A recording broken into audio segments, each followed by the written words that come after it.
Hi everyone, this is Samantha Wolfe coming to you with Module 5 practice and the squishy circuits, which was so much fun to do. I was really excited. It's the first time I played with circuits since I was in high school. So I was working through the design engineer process or engineer design process, and the first question was ask what's the problem and defining constraints. So I was really trying to tie this to the second grade curriculum because that's what I teach. I found it was very challenging for me, but I thought about more of the engineering process and having students working through those processes than necessarily what could I create with my circuit specifically. So I wanted this to be like a learning tool for my students to move forward with that. I did tie it to standards for matter and then also the engineering process. I wanted students to imagine that they had a friend who was afraid of the dark and they had a robot that they broke. So they had some pieces and some Play-Doh to try and use their squishy circuits to brainstorm to make a nightlight for that student. So they had to choose a solution to make that nightlight. And then they had to plan and draw it. So made a materials list, definitely the kit for squishy circuits, which I have right here. I have like tissue boxes that I used as lampshades that I poked holes in the bottom of.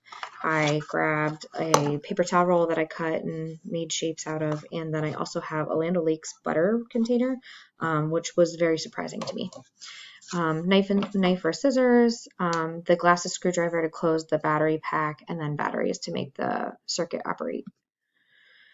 I tried to make my circuit, and it took me a little bit of playing with it to make sure the Play-Doh, the connectivity, the conductor Play-Doh stuck correctly, and then also making sure I made a complete circuit to making sure it didn't short out.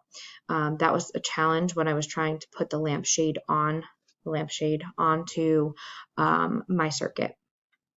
So here's some pictures. There's all my supplies and what I used, and then me creating my circuit.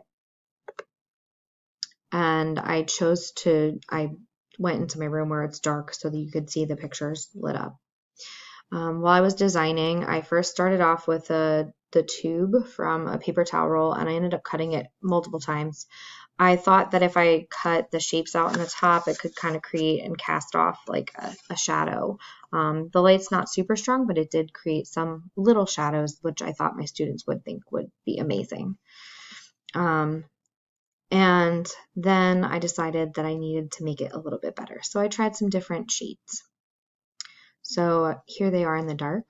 I liked to fold them. I also found that when I was trying to improve, I used another light. I really liked the way the blue and the white looked together because they were a softer light than the rest of the other colors. There's like yellow, red, green, white, blue. I think that's all of them. But this made it a lot easier to see.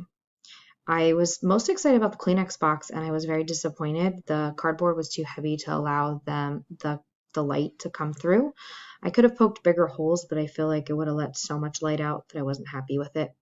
And the blue light and the white light made a difference on the Kleenex box. The Land O'Lakes box was my favorite because it was almost translucent. Like it was thin enough that the light shone, it made the box look like it was glowing. But I did not notice a difference with two lights on the Land O'Lakes box. When I was looking at the planning guide, I scored a 21 out of 22 for integrating the content level. Everything else I gave myself a 2. Thank you and have a good day.